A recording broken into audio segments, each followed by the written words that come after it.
आपण जर खूप तक्रारी करायला गेलो ना, आमची तरुण मंडळी त्यामध्ये जास्त अव्वल असतात. जुनी माणसं तरी तडजोड करत जगली बरं का.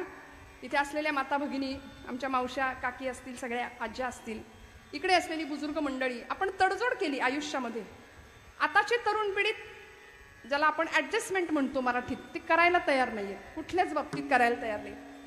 जर आयुष्याबद्दल स्वतःची तक्रार वाटू लागली ना, तर मला असं वाटतं कधीतरी अशा एखाद्या इसमानी लवकर उठावं, एखाद्या दिवशी लवकर उठावं. कारण आम्ही सगळे सूर्यवंशी आहे. आता आम्हाला तो ब्रह्ममुहूर्त, ते 2:30चा प्रहर आणि सकाळचा पहिला प्रहर काही कळत नाही, काही माहिती नसतं. बरं, कीर्तनकार हा प्राणी तर निशाचर प्राण्यांमध्येच आता मोडतोय, है की नाही. त्यामुळे सकाळ पहाट वगैरे आपण कधी पाहणार. मग अशा वेळी पहाटे उठावं एखाद्या दिवशी. आणि काय सांगते ऐका, रस्त्याने चालायला जावं. काही मंडळी तुम्हाला रस्त्याने चालताना दिसतील, जॉगिंगसाठी, वॉकिंगसाठी नाही का निघालेली. त्यातल्या एखाद्या माणसाला विचारायचं, तुम्ही का पळताय? सगळं जगच पळतंय ना, खरं तर आम्ही सुद्धा पळतोच आहोत. पण आमच्या तक्रारी जर कमी व्हायच्या असतील ना, तर त्या एका माणसाला, पळणाऱ्या माणसाला विचारावं, तुम्ही का पळताय, तुम्ही जॉगिंग का करताय? तिकडून उत्तर मिळेल, पोट कमी करण्याकरता. बरोबर आहे ना, आपण करता ना व्यायाम. ती व्यक्ती म्हणेल पोट कमी करण्याकरता, सगळे फॅट्स वाढलेत म्हणाले, फॅट्स कमी करण्याकरता. मला असं वाटतं जगातली निम्म्यापेक्षा जास्त मंडळी पोट कमी करण्याकरता पळतायत आणि निम्म्यापेक्षा जास्त मंडळी तेच पोट कसं भरायचं या विवंचनेत पळतायत, या विवंचनेत धडपडतायत.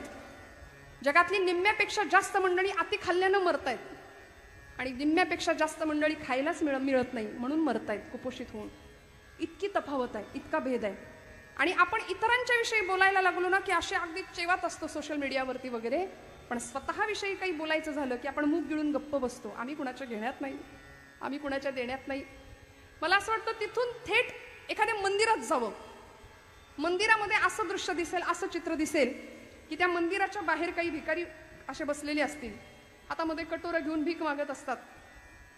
त्यांना पाहावं, थेट देवाकडे जावं. तिथेही एखादा श्रीमंतातला श्रीमंत व्यक्ती देवापुढे भीकच मागत असतो. आम्ही मागतोच ना, कायम पदरच पसरत असतो. तिथून थेट एखाद्या हॉस्पिटलमध्ये जायचं. त्या हॉस्पिटलच्या समोरच्या त्या जागेमध्ये, पॅसेजमध्ये काही मंडळी त्यामध्ये श्रीमंत असतात, गरीब असतात, त्यांचे नातेवाईक तिकडे ICU मध्ये असतात, वॉर्डमध्ये असतात, दुःखी असतात, सगळे विमनस्क आणि खिन्न चेहऱ्याने बसलेले असतात. एखाद्या अपंगाकडे बघायचं आणि मग आपल्याला कळेल की परमेश्वराने आपल्याला किती दिलंय. मग तक्रार नाही उरणार जीवनाची, अजिबात नाही तक्रार उरणार. जॉर्ज वॉशिंग्टन असं म्हणायचे, माझ्या लहानपणी प्रचंड गरिबी होती, अमेरिकेचे राष्ट्राध्यक्ष झाले ते, पण माझ्या गरिबीमुळे माझ्या पायात घालायला बूट नव्हते, माझ्या पायात घालायला बूट नव्हते म्हणून मी सतत तक्रार करायचो, वाईट वाटायचं मला. पण ज्या दिवशी माझ्या पायात घालायला बूट नाहीत हे दुःख माझं कमी झालं, ज्या दिवशी मी पायच नसलेला माणूस पाहिला, ज्याला पायच नाहीत असा माणूस दिसल्यानंतर बुटाचं काय घेऊन बसला हो. किती अव्यंग दिलंय. का तक्रारी आम्ही करतो? म्हणून संतांच्या चरणाशी जायचं. कारण संतांनी प्रतिकूलतेला सुद्धा अनुकूल परमार्थाकडे लावलं. आणि ब्रह्मचैतन्य आपले गोंदवल्याचे महाराज म्हणतात, प्रपंच जितका प्रतिकूल असतो ना, तितका तुमचा परमार्थ अनुकूल व्हायला मदत होते. विठ्ठल विठ्ठल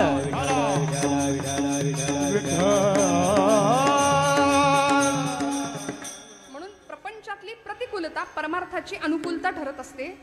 कारण वेदना भगवंताकडे जास्त लवकर नेते, वेदना आम्हाला भगवंतापर्यंत नेते. म्हणून संतांच्या चरणाजवळ जायचं.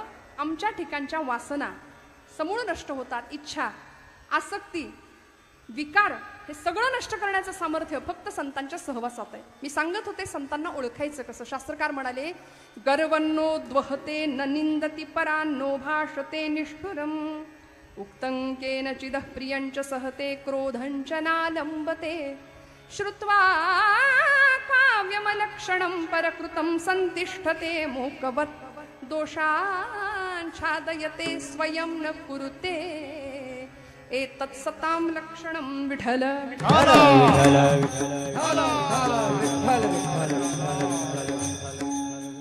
गर्वन्नो द्वहते. हा श्लोक कदाचित पूर्वी ऐकलाय की नाही तुम्ही मला माहिती नाही.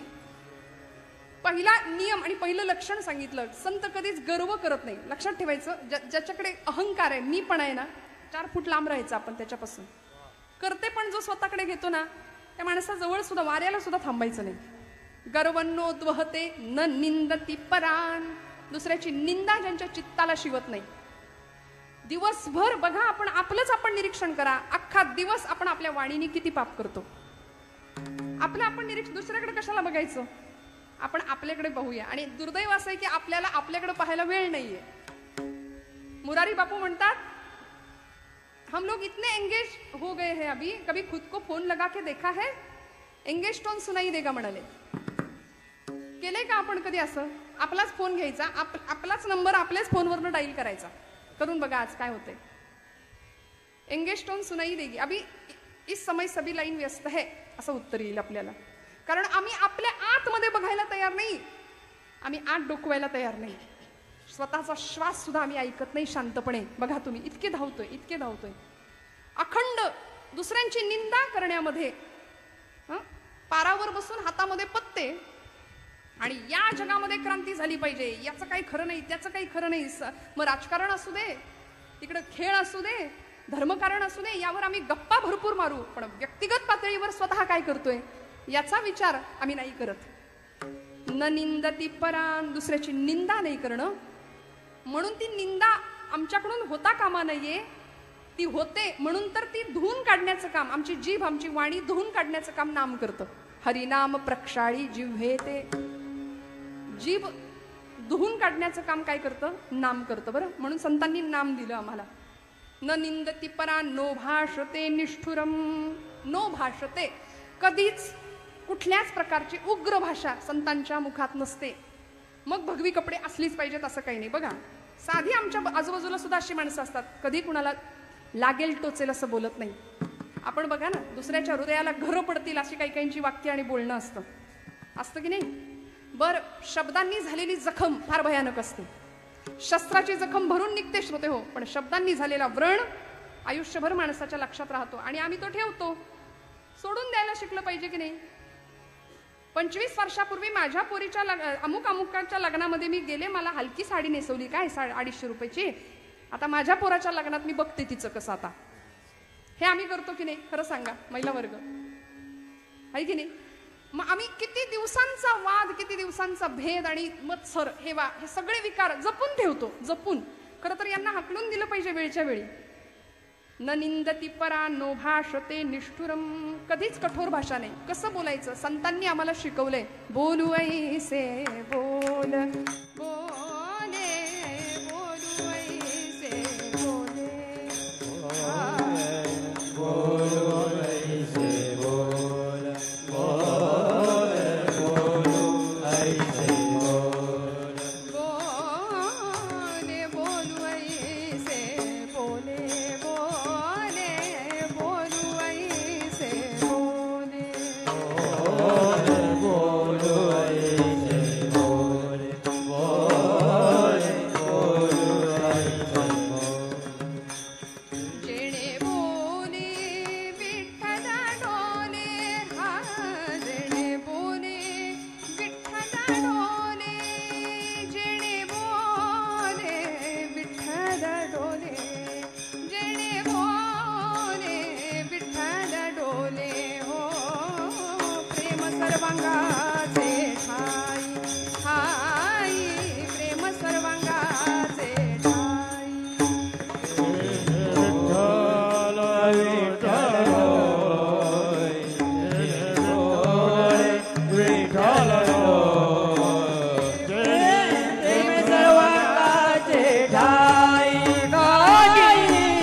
विठ्ठल डोलला पाहिजे. आता कसं बोलायचं बघा, जमेल का हो? दुसऱ्याच्या हृदयातला विठ्ठल डोलला पाहिजे असं आमचं बोलणं जमेल का आम्हाला? संध्याकाळ झाली, इकडून यायला उशीर झाला, इथं केल्याची किंमत नाही, खाल्ल्याची किंमत नाही, गिळा. आता जेवा म्हणण्यामध्ये आणि गिळा म्हणण्यामध्ये फरक आहे की नाही. पण आम्ही काय उच्चारतो शब्द, आता आपलं आपण बघा, आहे की नाही. गिळा एकदाशी, इतकं गोड बोलावं. संतांनी आम्हाला सगळी आचारसंहिता दिली आहे. बोलू ऐसे बोले जेणे बोले विठ्ठल डोले, नो भाषते निष्ठुरम. उक्तं केनचिदः प्रियंच सहते, क्रोधंच नालंबते. कुणी काहीही बोललं, अप्रिय बोललं, 4 शिव्या जरी घातल्या ना तरी संत प्रतिक्रिया देत नाहीत म्हणाले. क्रोधंचना लंबते, रागवायचं नाही. आता असं जरी संतांचं लक्षण असलं तरी एकेकाळी समर्थ रामदास स्वामी सांगतात उद्धटासी उद्धट. कारण हा काळ असा आहे की जर आम्हाला महात्म्यांचं तत्वज्ञान फार आमच्या कानी कपाळी ओरडून इतकं गळी उतरवलंय ना शालेय अवस्थेपासून, आपल्याला एका गालात कुणी मारली तर दुसरा गाल आपण पुढे करावा असं आपल्याला लहानपणापासून शिकवलंय. पण असं नाहीये आणि आता असं करून जमत नाही. इतकी भयान भीषण परिस्थिती आजूबाजूला आहे ना, तर आम्हाला सर्वतोपरी सज्ज, शस्त्रांनी, अस्त्रांनी, शास्त्रांनी सर्वतोपरी सज्ज राहिलं पाहिजे. काळ असा विलक्षण भीषण आहे. आज एका महिलेवर जर अत्याचार झाला तर आपला जीव कासावीस होतो की नाही? त्रास होतो आपल्याला. काही वर्षांपूर्वी फाळणीच्या वेळी शेकडो 20,000 हिंदू महिला असा अनन्वित अत्याचार करून हिंदू महिलांवर एकाच वेळी असे अत्याचार होत होते. देहाचे तुकडे करून ती प्रेत तुकड्यांनी ट्रेनच्या ट्रेन भरून भारतामध्ये पाठवली होती. हिंदू माणसांची अशा कत्तली झाल्या होत्या. आणि आज इतक्या वर्षानंतर पुन्हा एकदा बांगलादेशमध्ये तीच परिस्थिती आपण पाहतोय. आज हिंदुस्थानामध्ये हिंदू धर्माची परिस्थिती जर काय असं पाहायला गेलं तर मला असं वाटतं 22 जानेवारीला राम सिंहासनावर प्रतिष्ठित झाले आपल्याकडे. काय घडलं?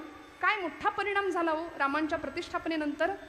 सगळी माणसं सावध झाली की जी बेसावध आहोत आम्ही असं दाखवत होती, पण ती खऱ्या अर्थी सावध झाली.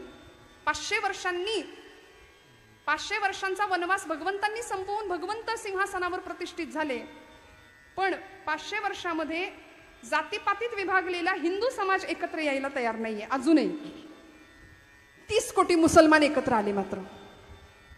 इतकी भयान भीषण परिस्थिती झाली आहे. आजूबाजूला आपण आपल्या पुढच्या भवितव्याचा विचार करूया. पुढचा काळ 2047 साल सगळा हिंदुस्थान हिरवा बनवण्याची जर ती त्यांची तयारी चालू असेल तर आपण सनातनी वैदिक धर्माचे आहोत. आपण जातीपातीत का वाटायचं, का विभागायचं याचा विचार बारकाईने करूया. आज जर आपण शांततेमध्ये विचार न करता धर्माचं शिक्षण घरातल्या मुलांना आपण नाही देऊ शकलो तर आमच्यासारखे नतदृष्ट आणि दुर्दैवी आम्ही आहोत. कारण आमच्या भविष्यकालीन पिढ्यांचा प्रचंड भविष्य आम्ही धोक्यात घालतोय. रक्ताचे पाट वाहतील श्रोते हो. इतकी भयानक परिस्थिती होईल. रात्री कधी गळे चिरून नेतील ही मंडळी आम्हाला कळणार नाही. इतकी भयानक भीषण परिस्थिती निर्माण होण्याची शक्यता असताना आपण जर निवांत राहिलो, कोणाच्या घेण्यात नाही देण्यात नाही, याकरता हे उत्सव, हे सोहळे झाले पाहिजेत. वारंवार नामघोष झाला पाहिजे. हिंदू धर्माचा आचार विचार सांभाळला गेला पाहिजे. तरच आम्ही भक्त म्हणून घेण्यात सिद्ध होऊ. आता अशी परिस्थिती आहे. तुकोबारायांनी आम्हाला सांगितलं, विंचू देव्हाऱ्याशी आला, देवपूजा नावडे त्याला, तेथे पैजाराचे काम, अधमाशी तो अधम. शिवपिंडीवरती जर विंचू बसलाय तर तिथे त्याला दुधाचा अभिषेक नाही करायचा, तिथे पैजाराचंच काम आहे. तुकोबारायांसारख्या संतांनी आम्हाला जर हे वारंवार समजावून कानी कपाडी ओरडून सांगितलं असेल तर आता संतांचं आचरण करण्याची आमची गरज आहे. नको त्यांच्या मागे न लागता संत काय सांगतं, संत वाङ्मय काय सांगतं त्यानुसार आचरण असावं. उक्तं केनचिद प्रियंच सहते क्रोधंचना लंबते श्रुत्वा काव्यमलक्षणं परकृतं संतिष्ठते मुकवत दोषांछादयते स्वयं न कुरुते एतत्सतां लक्षणं. संतांची लक्षणं आम्हाला सांगितली. मग आता एवढं सगळं जर संत आम्हाला देतायत, काय करतात संत? आमची जीवनाकडे बघण्याची दृष्टी बदलून टाकतात. संत सृष्टीत नाही बदल करत. मी उदाहरणांनी पटवून देते आपल्याला. संत सृष्टीत बदल नाही करत. आहे ती परिस्थिती नाही बदलू शकत. संत जीवनाकडे बघण्याचा दृष्टिकोन आम्हाला देतात. कबीरांकडे एक गृहस्थ गेला बरं का. आपण जागे आहेत ना सगळे? नक्की. विठ्ठल विठ्ठल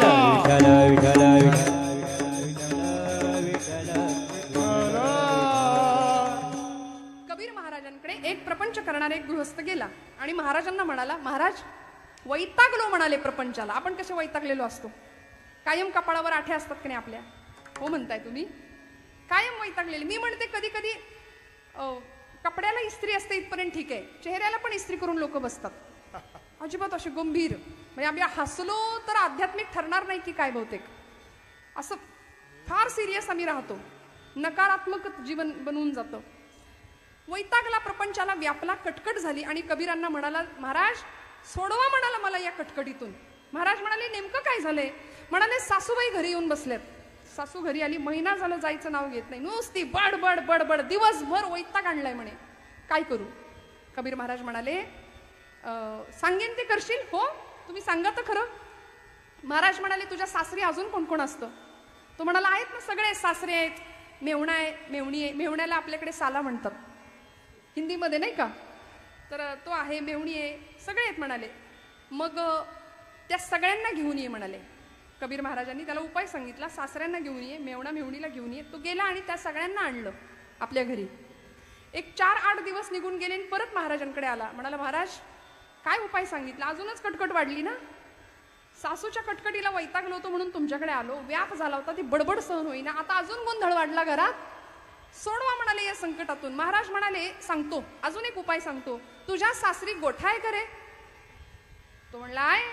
मग गोठ्यात आहेत का गाई गुरं? सगळेच म्हणाले, शेळ्या आहेत, कोंबड्या पण आहेत. सगळ्यांना घेऊन ये. सगळ्यांना आणायला लावलं, सगळ्यांना घेऊन आला. 10 दिवस गेले आणि असा वैतागून त्रस्त होऊन आला. म्हणला महाराज तुम्हीच एक कटकट आहे माझ्यासाठी, मी माझ्या कटकटीतनं सोडवा म्हणून मी तुमच्याकडे आलो ना, आणि मला असला उपाय सांगितला, काही करून यातनं मला सोडवा, दुसरा एखादा उपाय सांगा. कबीर महाराज म्हणाले करशील? शेवटचा उपाय सांगा म्हणाले. आता सांगतो. आता हे सगळ्यांना तू घेऊन आलायस ना, त्या सगळ्यांना परत सासरी तुझ्या सोडून ये म्हणाले. सासूबाई फक्त घरी राहू देत, सगळ्यांना सोडून ये. झालं. मेवणा मेवणी सासरा आणि गोठ्यातली जी काही जनावर आणली होती सगळ्यांना सोडून आला. 10 दिवस शांत घरामध्ये. 10व्या दिवशी महाराजांकडे आला. चेहरा प्रसन्न आहे. म्हणाला महाराज एकदम आनंदात आहे, एकदम सुखात आहे. महाराज म्हणाले का? सासू आहे ना म्हणे घरी. मग आता नाही, ती कटकट परवडली, पण नंतरची वाढलेली कटकट परवडली नाही. मला सांगायचंय, संत आमच्या सृष्टीत नाही आमच्या दृष्टीत बदल करतात. विठ्ठल विठ्ठल विठ्ठल विठ्ठल.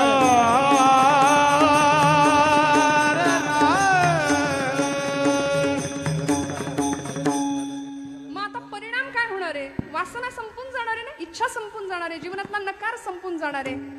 आशा आणि तृष्णा या 2 गोष्टी अशा आहेत, अहंता आणि ममता या 2 गोष्टी अशा आहेत की जीवन सुखाने जगू देत नाहीत. मी माझं मी माझं मी माझं, प्रचंड हव्यास, अनेक गोष्टींचा हव्यास, हे हवं ते हवं ते हवं ते हवं. मी म्हणते ना, मी नेहमी अशा बांधावर आम्ही उभे राहतो आणि मग येणाऱ्या पाहुण्याला म्हणतो, तो डोंगर दिसतोय तिथपर्यंत सगळं माझं आहे, सगळं माझं आहे.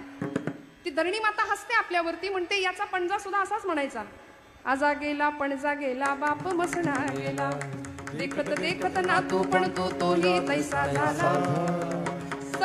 सगळे त्याच मार्गाने गेलेत आणि हाही याच भ्रमात आहे की हे सगळं माझं आहे. सगळ्या वासना संपतात, आपण निर्लेप होतो. निर्लेप, निरासक्त जीवन जगण्याची इच्छा निर्माण होते. आणि मग त्यानंतर परिणाम काय होतो? दुसरं चरण. मग राम नामे उपजे आवडी, मग राम नामे उपजे आवडी, मग राम नामे उपजे आवडी, मग राम नामे उपजे आवडी, मग राम नामे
खेचला जातो हा परिणाम आहे संतांच्या संगतीचा, संतांच्या सहवासाचा. जीवनमुक्त अवस्थेला आम्ही पोहोचतो.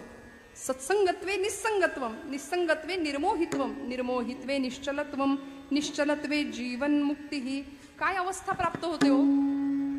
अहम निर्विकल्पो निराकार रूपो विभुर्व्याप्य सर्वत्र सर्वेन्द्रियाणि सदा मे समत्वं न मुक्तिर्न बंध चिदानंद रूप शिवोहम शिवोहम न पुण्यम न पापम न सौख्यम न दुःखम अहम नैव न भोज्यम न भोक्ता चिदानंद रूप शिवोहम शिवोहम न मे मृत्यु शंका न मे जाति भेद पिता नैव मे नैव माता न जन्म न बंधुर्न मित्रं गुरुर्नैव शिष्य चिदानंद रूप शिवोहम शिवोहम. या अवस्थेला संत आम्हाला पोहोचवतात. आपणासारिखे करीती तात्काळ नाही काळ वेळ तया लागी. मग नामाचा महिमा त्यांना कळाला, तो तुम्हाला मला पटवून सांगतात. परिणाम काय होतो? मग रामनामी उपजे आवडी. आवड उपजावी, उपज होते आवडीची. आत्ता आम्ही भक्ती करतो असं नाहीये, भक्ती करत नाही असं नाही, करतो पण आवडीने करत नाही ना. भगवंताच्या नामाबद्दल आमच्या अंतःकरणामध्ये आवड उपजली पाहिजे आणि ती संतांच्या सहवासाने होते. आवडीने भावे हरिनाम घेसी परिणाम तुझे चिंता त्यासी सर्व आहे नाथ बाबा म्हणाले ना आम्हाला हरिपटात त्यांच्या. त्यामुळे आवड भगवंताच्या नामाविषयी. मग ते नाम एकदा अंगात असं मुरलं ना की परिणाम काय होतो? परेहुनी परते घर तेथे राहून निरंतर. वैखरी वाणीचे 4 प्रकार आहेत, परापश्यती, मध्यमा आणि वैखरी. वैखरीने घेतलेलं नाम, मग ते विठ्ठलाचं असू दे, ते रामाचं असू दे, आपली उपास्य देवता कुठलीही असू दे, ते नाम झिरपत झिरपत झिरपत झिरपत जातं परावाणीपर्यंत. जसं झाडाच्या आपण खोडाजवळ पाणी घालतो तर ते पाणी झिरपत झिरपत मुळापर्यंत जातं आणि मग शाखा विस्तार होतो, मग फुलाफळांचा विस्तार होतो. तसं परावाणीने घेतलेलं नाम भगवंताला इतकं आवडतं की नामदेव महाराज म्हणतात, सर्व सत्ता आली हाता नामयाचा खेचर दाता. भगवंत आपली सत्ता भक्ताच्या स्वाधीन करतो. जनाबाईंनी इतकं नाम घेतलं, इतकं नाम घेतलं की ते जातं सुद्धा नाम घ्यायला लागलं. सुंदर माझं जात ग बाई राम नाम गात ग, सुंदर माझं जात ग बाई राम नाम गात ग. जात ग बाई राम नाम, सुंदर माझं जात ग बाई राम नाम गात. महिला वर्ग आवडतात ना आपल्याला ओव्या. आपण नेहमी ये रे बा विठ्ठला आपण नेहमी ओवी म्हणतो ना, आता थोडी वेगळी म्हणूया. माझ्या बरोबर म्हणा. जीव शिव दोन कुंडे, जीव शिव दोन कुंड, ज्या जात्याला असती ग, सुंदर माझं जात ग बाई राम नाम गात ग, सुंदर माझं जात ग. सासू सासरे नणंदबाई, सासू सासरे नणंदबाई, जाच फार करती ग, दळुनी दळुनी पीठ बाई, सासू पुढे ठेवीन ग, सुंदर माझं जात ग बाई राम नाम. सुंदर माझं जात ग बाई राम नाम. संचित दळण दळिता दळिता, कुठलं दळण दळलं हो जनाबाईंनी? संचित दळण दळिता दळिता, श्रमले दोन्ही हात ग, 84चे फेरे फिरता स्थिर झालं येत ग, सुंदर माझं जात ग बाई राम नाम गात ग. सुंदर माझं जात ग बाई राम नाम गात ग, सुंदर माझं जात ग बाई राम नाम गात ग, सुंदर माझं जात ग बाई राम नाम गात ग. जनी म्हणे जनार्दना, जनी म्हणे जनार्दना, सोसेना हा जाच रे, धाव पाव गरुड ध्वजा लावी मला हात रे, सुंदर माझं जात ग बाई राम नाम गात ग, सुंदर माझं जात ग बाई राम नाम गात ग, गात ग. विठोबा रखुमाई, विठोबा रखुमाई, विठोबा रखुमाई, विठोबा रखुमाई, विठोबा रखुमाई,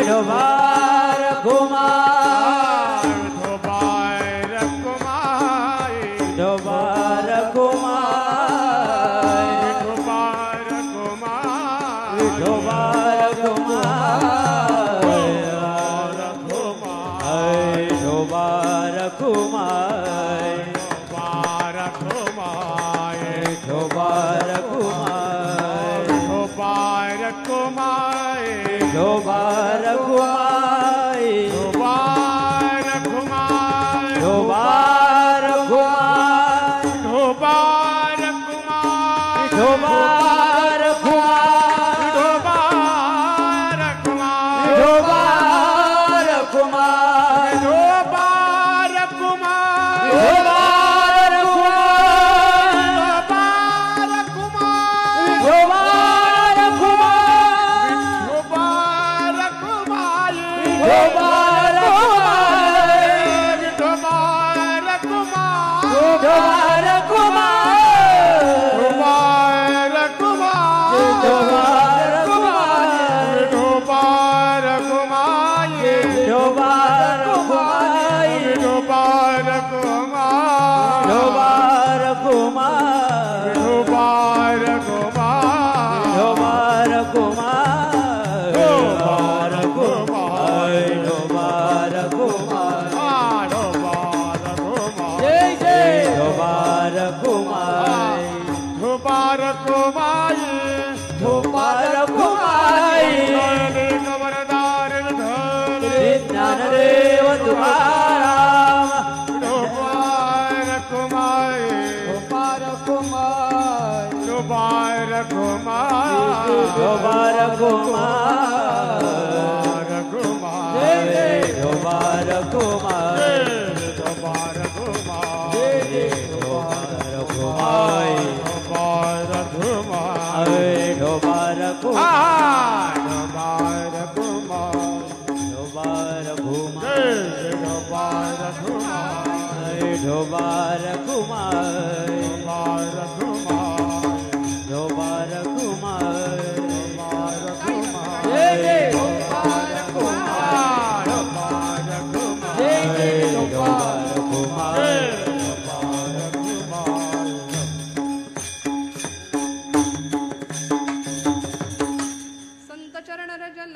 सहज वासनेचे बीज जळोनी जाय मग रामनामी उपजे आवडी सुख घडोघडी वाढो लागे.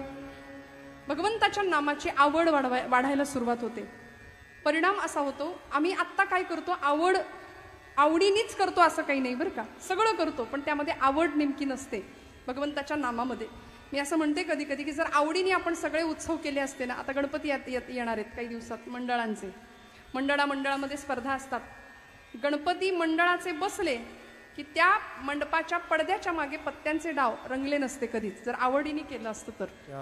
कारण ते देवाच्या आवडी करता नाही ते तुमच्या माझ्या आवडी करताय. सगळे सोहळे आम्ही जे करतो ना ते आपल्या आवडी करता. श्रावणातली व्रतवैकल्य हा श्रावणाचा महिना आहे. व्रतवैकल्यांचा महिना आहे. आपण अगदी पहिल्या दिवसापासून ते शेवटच्या दिवसापर्यंत रोज काही ना काही निदान प्रत्येक सोमवार तरी आपण उपवास करत असाल हो ना. पण आपल्याकडे उपास म्हटलं की संध्याकाळी साबुदाणा भिजत घालणे, दुसऱ्या दिवशी सगळी तयारी करणे, भगर करणे, शेंगदाण्याची आमटी करणे, खजूर आणणे, बदाम काजू आणणे, वेफर्स चिप्स तळणे, त्याच्यानंतर हे सगळं एवढं ताट असं गच्च भरून घ्यायचं आणि सगळं रेटणे मजबूत. याला आपण उपास असं म्हणतो. बरोबर ना. याला आपण उपास म्हणतो. आणि भगर हा प्रकार असा आहे. भगरच म्हणताना आपण वरीचा भात काही ठिकाणी आहे की नाही वरीच्या तांदळाचा भात म्हणतो आपण. त्या भगरीला शेंगदाण्याची आमटी किती होता ती खपते. किती आपण जातंय ते आपल्याला कळत नाही गणित. आणि एकदम कॉन्क्रीट असं जाम होऊन जातं दिवसभर. आणि तरी सुद्धा आमचा चेहरा असा असतो उपास उपास आहे जणू काही गिळलंच नाही दिवसभर. याला आम्ही उपास म्हणतो. पण उपवास असा खरा शब्द. उप म्हणजे जवळ, वास म्हणजे वस्ती करणं, भगवंतांच्या सतत सानिध्यात चिंतनात राहणं. मग राम नामी उपजे आवडी सुख घडोघडी वाढो लागे. आमच्या सगळ्यांना सुखाला कारण असणारं भगवंताचं नाम जे संतांकडून आम्हाला प्राप्त होऊ शकतं. त्यामुळे असं अध्यात्म आपल्या सोयीचं जे आपण करतो ना ती फार गंमत वाटते कधी कधी मला. काही आपल्या श्रावण महिना सुरू आहे. शिवस्तुती आपण म्हणत असाल. पहिला शिवस्तुतीतला श्लोक आहे कैलास राणा जो सगळ्यांच्या पाठ आहे. शिवचंद्र मौळी फणींद्र माथा भ्रुकुटी आपण म्हणतो मुकुटी नाही भ्रुकुटी झळाळी कारुण्य सिंधो भव दुःख हारी तुझ वीण शंभो. बरोबर. या स्तुतीतला सगळ्यात शेवटचा एक श्लोक आहे शास्त्राभ्यास नको, श्रुती पढू नको, तीर्थासी जाऊ नको. ऐका बरं. योगाभ्यास नको, व्रते मख नको. मख म्हणजे यज्ञ.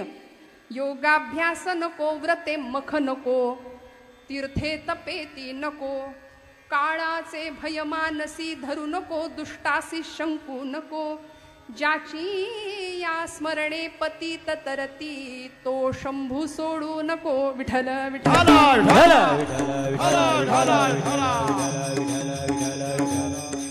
श्लोक इतका सुंदर आहे, बऱ्याच जुन्या मंडळींच्या पाठांतरात असतो. हा श्लोक मी एका कीर्तनात म्हटले आणि एक गृहस्थ मला येऊन भेटले. मला म्हणाले, ताई तो श्लोक लिहून देता का? म्हटलं कुठला? ते म्हणे तो नाही का तो. म्हटलं कुठला? अरे मी बरेच श्लोक गायले ना, मी त्यातला कुठला नेमका लिहून पाहिजे? म्हणाले तो श्लोक ज्याच्यामध्ये हे करू नको, ते करू नको, ते करू नको, हे करू नको असं सांगितलंय ना, तो श्लोक लिहून द्या म्हणाले. सगळं मान्य. शास्त्राभ्यास नको, श्रुती पढू नको, तीर्थासी जाऊ, योगाभ्यास नको, व्रते मख नको, तीर्थे तपेती नको. म्हणा ना नको. काळाचे भय मानसी धरू नको, दुष्टासी शंकू नको, ज्याची या स्मरणे पतित तरती, तो शंभू सोडू नको. आम्ही फार पळवाटा शोधतो आणि आपल्या सोयीचं अध्यात्म कसं करता येईल, आपल्याला जमेल, बरं वाटेल, झेपेल असं करता येईल याचा फार विचार करतो. पण जर एकदा भगवंताच्या नामाची गोडी लागली, संतांचा सहज स्पर्श झाला ना, तर अनंत उपकार, जन्मजन्मांतरीची भेट भगवंताची, जीवाची, शिवाची घडवून देण्याचं सामर्थ्य संतांच्या, सद्गुरूंच्या ठिकाणी आहे. ती जर एकदा झाली ना, तर परिणाम काय होतो असे आम्ही देवाच्या मूर्तीसमोर जातो. आपल्यापैकी अनेकांना अनुभव असेल. आपण पंढरपूरला जेव्हा जेव्हा जाता, तेव्हा जेव्हा जेव्हा भगवंतांचं ते सावळ परब्रह्म डोळ्यांनी पाहता, कृष्ण मूर्ती होय गे, कळो आली सोय गे, कृष्ण मूर्ती होय गे, कळो आली सोय गे, प्राणाचाही प्राणू पाहता, प्राणाचाही प्राणू पाहता, सुख सांगू काय गे, तुळशी हार गळा गे, कस्तुरीचा टिळा गे, तुळशी माळ गळा गे, कस्तुरीचा टिळा गे.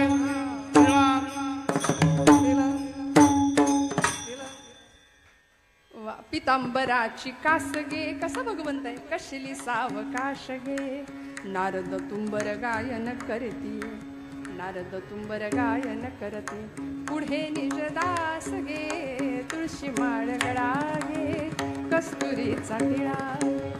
इतकं साजरं गोजरं भगवंतांचं रूप पाहिल्यानंतर जो निष्ठावंत भक्त आहे ना, जो जातीवंत भक्त आहे ना, त्याच्या डोळ्यातनं अश्रुधारा येतात. पांडुरंगाला पहा, किती दिवसांनी पंढरपूरला जा, आपला आराध्य इष्टदैवत आहे, त्याच्याकडे पाहिलं की अशा नकळत धारा वाहतात. हाच परिणाम संतांच्या संगतीचा आहे, सद्विचारांच्या संगतीचा आहे, श्रवणाचा आहे. येथे मोक्ष असे आयता श्रवणा माझी का म्हटलंय? माऊलींनी का प्रतिज्ञा केली? खरं तर हा माऊलींचा स्वभाव नाहीये, पण माऊली सुरुवातीलाच प्रतिज्ञा करतात, परी अवधान ऐकले दिजे, मग सर्व सुखासी पात्र होईजे, हे प्रतिज्ञोत्तर माझे उघड ऐका. माऊलींचा हा स्वभाव नसताना सुद्धा माऊली प्रतिज्ञा करतात आणि ठामपणे सांगतात की श्रवण भक्ती, कीर्तन भक्तीमध्ये इतकं सामर्थ्य आहे की सगळी सुख तुमच्या पायाशी लोळण घेतील. मग येणारा अनुभव हा शब्दांच्या पलीकडचा असतो. तो नेमका काय असतो? अभंगाचं तिसरं चरण. कंठी प्रेम दाटे नैने लोटे, कंठी प्रेम दाटे नैने लोटे, कंठी